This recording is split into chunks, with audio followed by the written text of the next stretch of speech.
मेरा नाम असलम है और मेरा ताल्लुक जिले जेहलम से है। मैं पेशे के एतबार से मिस्त्री हूँ।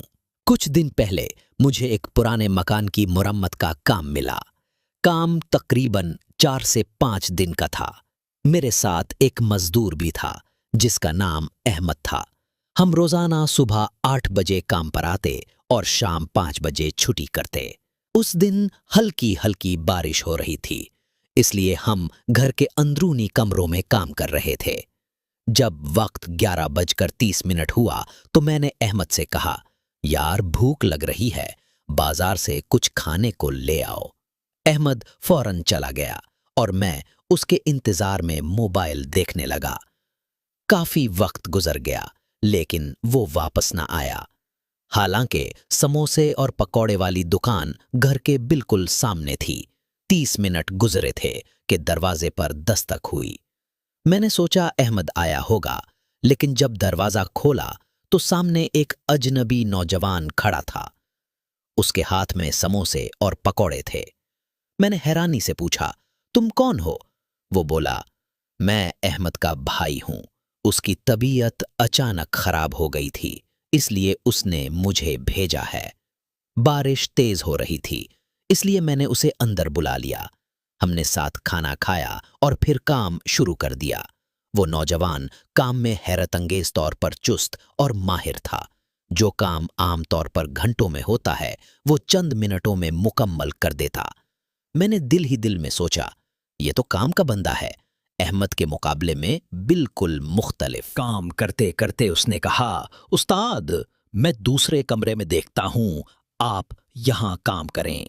अगर कुछ चाहिए तो आवाज दे देना। मैंने सोचा काम जल्दी खत्म हो जाए तो अच्छा है, इसलिए उसे जाने दिया। मेरा सारा सामान यानी सीमेंट और रेत मुकम्मल था। तकरीबन 30 मिनट बाद वो वापस आया और कहा, उस्ताद, मुझे काम याद आ गया है, मैं अभी आता हूं। मैंने कहा, ठीक है, जल्दी आ जाना। बारिश भी अब रुक चुकी थी।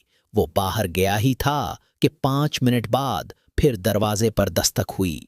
मैंने समझा शायद वो ही है, लेकिन जब दरवाजा खोला तो सामने अहमद खड़ा था। उसके हाथ में भी समोसे और पकोड़े थे।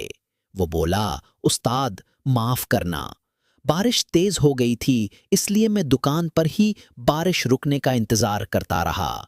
मेरी आंखें हैरत से फैल गईं। मैंने उसे अंदर बुलाया और सारा वाकया बताया। हम दोनों दूसरे कमरे की तरफ भागे। कमरे में पहुंचे तो देखकर हमारे होश उड़ गए। वो कमरा जिसका काम 2 दिन का था, महज 30 मिनट में मुकम्मल हो चुका था। सब कुछ बिल्कुल दुरुस्त और सफाई से किया गया था, मगर वहां कोई मौजूद नहीं था। ना वो नौजवान, ना उसका कोई निशान। मैं और अहमद खामोशी से एक दूसरे को देखने लगे। दिल में खौफ की एक लहर दौड़ गई। वो कौन था, कहां से आया और किस लिए हमारी मदद कर गया? हमें आज तक उसका जवाब नहीं मिला, लेकिन एक बात तय है, वो इंसान नहीं था।